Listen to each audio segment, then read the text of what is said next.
오늘 본문에서 다윗은 하나님의 눈에 비춰진 인생의 모습을 철저하게 부정적으로 묘사하고 있습니다. 인간이 스스로 자신을 바라볼 때에는 상당 부분 긍정적인 평가를 할 수도 있지만 하나님의 관점에서 살펴보면 비통한 현실일 수밖에 없는 것입니다. 하나님 없는 인생은 선을 행치 않고 하나님을 알아보려고 노력하지도 않고 하나님의 백성을 착취하고 핍박하고 죄악 가운데서 생활하게 됩니다. 다윗은 이러한 인생을 가리켜서 어리석은 자라 말하고 있습니다. 아무리 세상적인 지혜가 탁월하고 계산이 밝아도 하나님을 부인하면 허무하고 불안할 수밖에 없습니다. 우리가 복의 근원이 되시는 인간의 생사화복을 주관하시는 하나님을 만홀히 여길 때 타락과 부패의 멸망이 찾아올 수밖에 없는 것입니다. 다윗은 하나님을 만홀히 여기는 어리석은 자는 하나님의 심판으로 인해서 공포심을 갖게 될 것이며 핍박을 당하는 의로운 사람들은 피난처 되시는 하나님의 구원으로 말미암아 승리하게 될 것이라 말씀하고 있습니다. 여기서 우리는 현실 세계와 정반대로 역전되는 상황을 보게 됩니다. 전에 겁 없이 줄구하던 어리석은 자들은 앞으로 크게 두려워할 것이고 반대로 전에 슬퍼하던 가난한 자들은 하나님의 품 안에서 크게 기뻐하게 될 것이라고. 다윗은 이와 같은 격변의 근거를 하나님께서 살아서 역사하고 계신다는 불변의 사실에 두었습니다. 다윗은 이러한 확신을 통해서 부조리한 현실에 대한 탄식으로부터 벗어나서 미래에 대한 찬양을 회복하게 됩니다. 하나님께서는 암울한 상황 속에서도 정의와 승리를 확립시켜 주실 것입니다. 또한 포로된 상태와 같은 비참한 환경 가운데서도 대적들로부터 보호하시며 은혜의 축복을 통하여 희락을 소유하도록 만드실 것입니다. 대체로 불의에 대한 사람들의 태도는 세 가지 유형으로 나타난다고 합니다. 먼저 불의에 편승하는 유형입니다. 불의에 가담한 뿐만 아니라 적극적으로 주도하여 개인 영달의 기회로 삼는 것입니다. 반대로 불의에 항거하는 유형이 있습니다. 고통과 핍박, 심지어 죽음이 닥칠 것을 알면서도 불의와 투쟁함으로써 후대에 희망을 남기는 것입니다. 마지막으로 불의에 순응하는 유형입니다.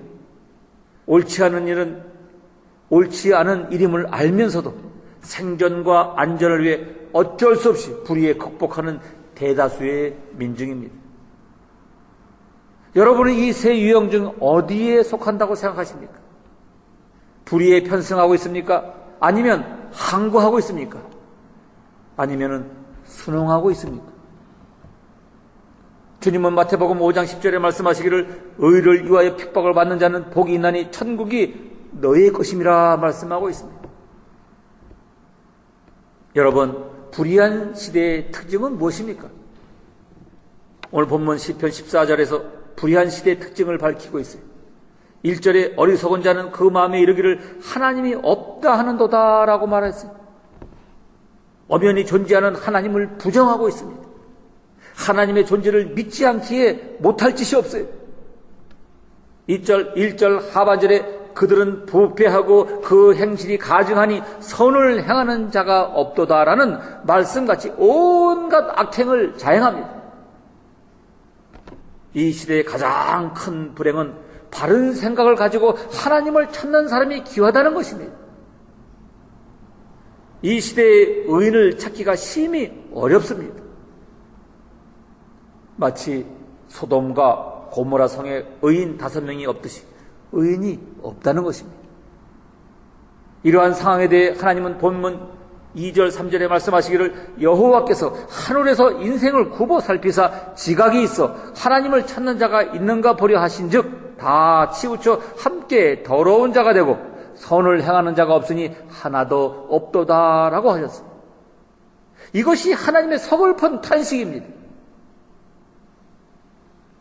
모두가 함께 시류를 쫓아 당연하다는 뜻, 하나님을 조롱하며 의도적으로 죄악을 자행합니다. 로마서 3장 10절 이하의 타락한 인간의 죄악상을 기록하시기를 의인은 없나니 하나도 없으며 깨달는 자도 없고 하나님을 찾는 자도 없고 다 치우쳐 한 가지로 무익하게 되고 선을 행하는 자는 없나니 하나도 없도다. 그들의 목구멍은 열린 무덤이요 그 혀로는 속임을 일삼으며 그 입술에는 독사의 독이 있고 그 입에는 저주와 악독이 가득하고 그 발은 피 흘리는데 빠른지라 파멸과 고생이 그 길에 있어 평강의 길을 알지 못하였고 그들의 눈앞에 하나님을 두려워함이 없느니라 라고 말씀하고 있어요. 이렇게 불의가 가득한 어둠 속에 우리가 살아가고 있습니다. 하지만 예수님 말씀하시기를 너희는 세상의 빛이다 라고 말하고 있어요. 우리가 세상의 빛이라는 것입니다. 하나님을 섬기는 우리들이 이 혼탁한 시대를 살아가면서 어떻게 빛된 삶을 살아갈 수가 있겠습니까? 이러한 참된 믿음이 확신이 있어야 한다는 거죠. 믿음의 확신. 고집이나 소신이 아니라 믿음이 있어야 한다는 것입니다. 고집은 감정에 근거한 생각입니다. 성숙한 사람은 고집을 부리지 않습니다. 소신은 지성에 근거한 생각입니다. 언제나 내 지식과 경험이나 판단만이 옳은 것이 아닙니다. 다른 것은 다른 것이지 틀린 것은 아니기에 수용할 수 있어야 합니다. 믿음은 완전한 하나님의 말씀에 근거한 생각입니다. 하나님의 말씀에 근거한 말씀만이 참된 판단의 나침반이며 생명력이 넘치는 빛인 것입니다. 우리는 고집을 버리고 소신을 넘어 사람을 살리는 생명의 믿음으로 나아가야 하는 것입니다. 이런 말이 있습니다. 고집 부릴 때 우리는 마치 동물 같다. 소신이 있을 때 우리는 마치 사람 같다. 하나님의 말씀을 믿고 실천하는 사람을 참된 성도라고 한다. 그렇습니다. 이 믿음은 불의한 세상을 이기는 능력인 것입니다. 요한일서 5장 4절에 하나님께서 난 자마다 세상을 이기느니라. 세상을 이기는 승리는 이것이니 우리의 믿음이니라 말씀하고 있습니다. 본문을 통해 불의를 이기는 믿음을 어떠한 것인가를 우리가 볼 수가 있어요. 여러분, 불의한 세대를 이기는 믿음은 하나님을 믿는 의가 반드시 승리한다는 믿음입니다. 아멘. 5절에 하나님이 의인의 세대에 계심이라고 말씀하고 있어요. 이 말씀은 과거에 베푸신 하나님의 구원에 대한 확신입니다. 과거 역사를 볼 때 그 당시에는 악인이 온통 세상을 지배하고 승자로 군림하는 듯이 보였으나 세월이 흐르고 보니 결국은 의와 진리를 믿는 믿음이 승리했던 것입니다.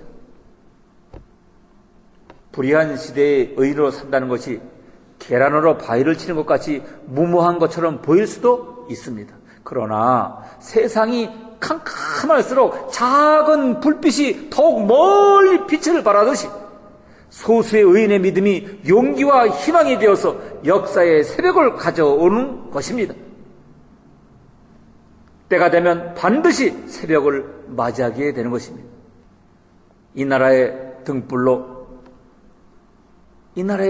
온 우리의 의인 언더우드 선교사의 기도문이 생각이 납니다. 오 주여, 지금은 아무것도 보이지 않습니다. 보이는 것은 고집스럽고 얼룩진 어둠뿐입니다. 어둠과 가난과 인습에 묶여있는 조선 사람들 뿐입니다. 조선의 마음이 보이질 않습니다. 그리고 저희가 해야 할 일이 보이지가 않습니다. 그러나 주님 순종하겠습니다. 겸손하게 순종할 때 주께서 일을 시작하시고 그 하시는 일을 우리들의 영적 눈이 볼 수 있는 일이 있는 줄로 믿습니다.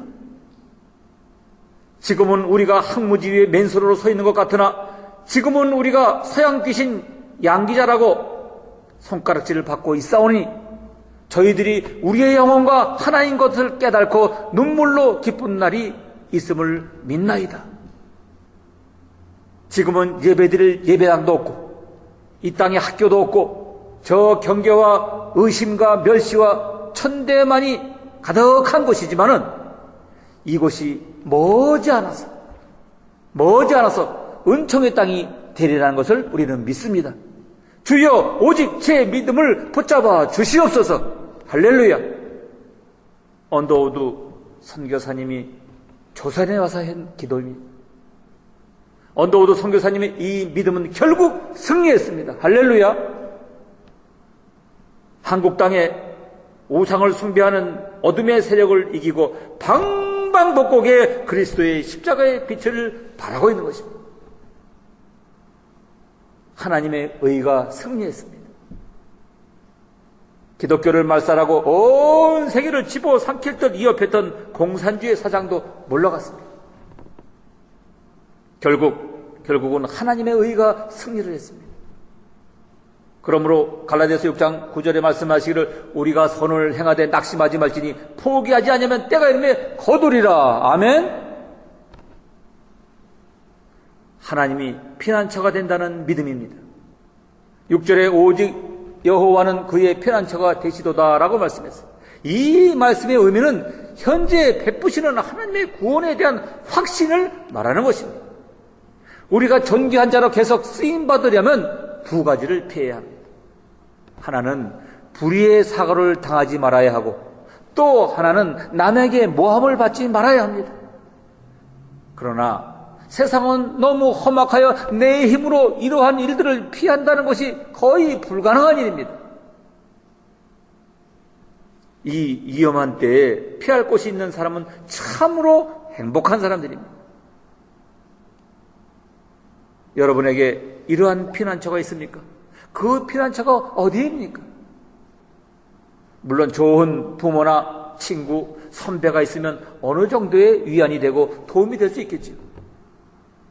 그러나 분명한 것은 사람은 그 누구도 궁극적 피난처가 될 수 없다는 사실입니다. 인간은 누구나 더 이상은 보호할 수 없는 한계 상황이 있기 때문인 것입니다. 그러므로 시편 146편 3절 이하의 귀인들을 의지하지 말며 도울 힘이 없는 인생도 의지하지 말지니 그 호흡이 끊어지면 흙으로 돌아가서 당일에 그의 생각이 소멸하리라 말씀하고 있습니다. 권세 높은 귀인들도 재물 많은 귀인들도 호흡이 끊어지면 한 줌의 흙으로 화하는 무능한 존재라는 뜻입니다. 그러므로 사람은 한순간 위로하는 자는 될 수 있어도 피난처는 될 수 없다 이 말씀입니다. 궁극적인 피난처는 여호와 하나님뿐입니다. 하나님만이 나의 피난처가 되어 나를 보호하시고 안전케 거하게 하여 주시는 줄로 믿습니다. 시편 46편 1절 이하에 하나님은 우리의 피난처시요 힘이시니 환난 중에 만날 큰 도움이시라. 그러므로 땅이 변하든지 산이 흔들려 바다 가운데 빠지든지 바닷물이 솟아나고 뛰놀든지 그것이 넘침으로 산이 흔들지라도 우리는 두려워하지 아니하리로다 라고 말씀하고 있습니다. 이 말씀처럼 하나님이 나의 피난처가 되시더라라는 고백을 할 때 비로소 성숙한 성도의 자리에 이르게 되는 것입니다. 다윗은 일관되게 변함없이 하나님을 피난처로 인정하며 불의한 세대와 싸워서 승리했던 것입니다. 시편 18편 1절 3절에 기록하기를 나의 힘이 되신 여호와여 내가 주를 사랑하나이다. 여호와는 나의 반석이시요 나의 요새시요 나의 건지시는 이시요 나의 하나님이시요 내가 그 안에 피할 나의 바위시요 나의 방패시니 나의 구원의 뿌리시요 나의 산성이시더라라고 말씀하고 있습니다. 이 세상의 모든 힘은 한계가 있고 또한 변합니다. 젊음의 힘, 세상 물질의 힘, 권세의 힘, 지식의 힘 등 모든 힘은 유한하며 변한다는 사실입니다. 그러나 하나님은 전능하시며 영원하십니다. 그러므로 하나님만이 우리들의 참된 피난처가 되시는 것입니다. 세계를 지배하던 로마의 네로 황제는 그가 살았던 왕궁의 복도의 길이가 무려 1마일이나 됐다고 합니다. 16km, 1.6km, 1마일. 아주 고와 찬란한 공성이었어요.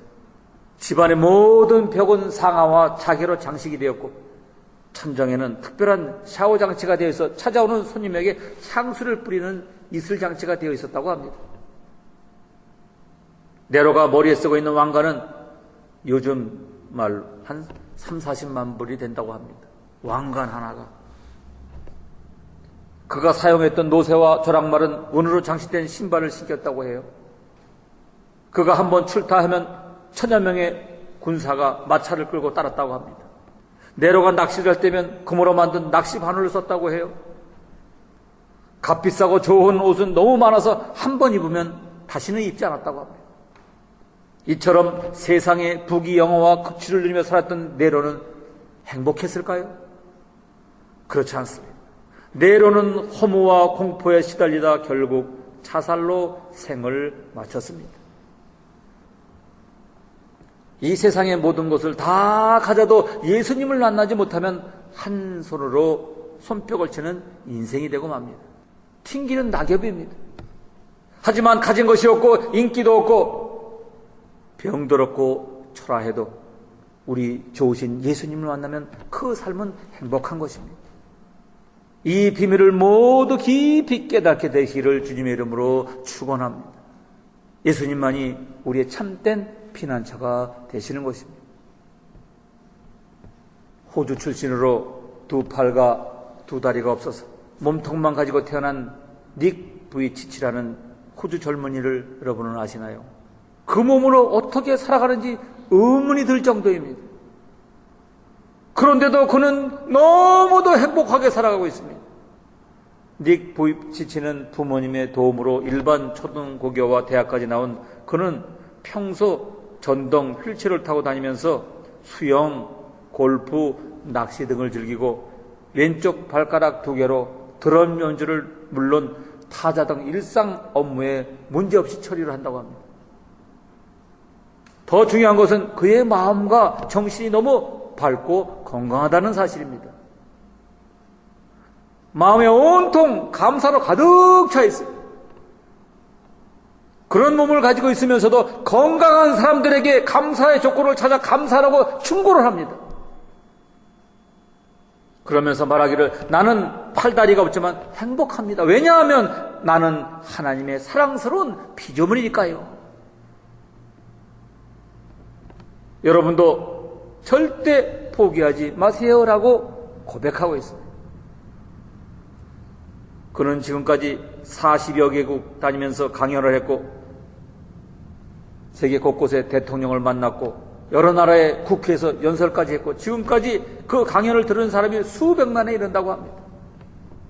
지금도 많은 곳에서 강연 초청을 받고 있대요. 그도 한때는 자살 시도를 했다고 합니다. 그런데 내가 죽은 후에 무덤 앞에서 눈물을 흘릴 부모님이나 형제들을 생각해보니까 도저히 죽을 수가 없더랍니다. 그러다가 나이 15살 되던 해에 예수님을 만나게 되었어요. 요한복음 9장에 나오는 어느 장님의 이야기를 읽게 되었는데 제자들이 이 사람이 장님이 된 것은 누구의 죄입니까? 라고 묻자 예수님께서 누구의 죄 때문이 아니라 하나님의 일을 나타내기 위함이다 라고 대답하십니다. 이 젊은이가 이 말씀을 읽는 순간 나에게도 하나님의 뜻이 있겠구나 라고 생각했다고 합니다. 그 순간부터 그의 마음에 평강과 평화가 찾아왔어요. 그래서 그는 고백하기를 나는 하나님이 내 몸을 얼마든지 정상적으로 만들어 주실 능력이 있음을 믿습니다. 그런데 지금 그렇게 만들어 주시면 나는 지금처럼 사역을 하지 못할 것이다. 그러므로 나는 하나님이 이렇게 두시는 것에 감사한다라고 말하고 있습니다. 그러면서 현대인들에게 말하기를 행복은 자신의 가치를 아는 데서 시작된다. 희망이 눈에 보이지 않는다면 희망이 없는 것이 아니라 희망은 포기하지 않는 한 당신 곁에 있다라고 말하고 있습니다. 팔다리가 건강하며 자유롭게 살아가는 사람들을 부끄럽게 하는 말입니다. 팔다리 없이 태어났지만 각국을 다니며 희망을 전파하는 희망전도사 닉 부이치치는 최근 전 세계에서 당신의 메시지가 가장 필요한 것이 어디냐라고 질문을 받았어요. 근데 그는 한치의 망설임 없이 한국이다라고 대답했다고 합니다.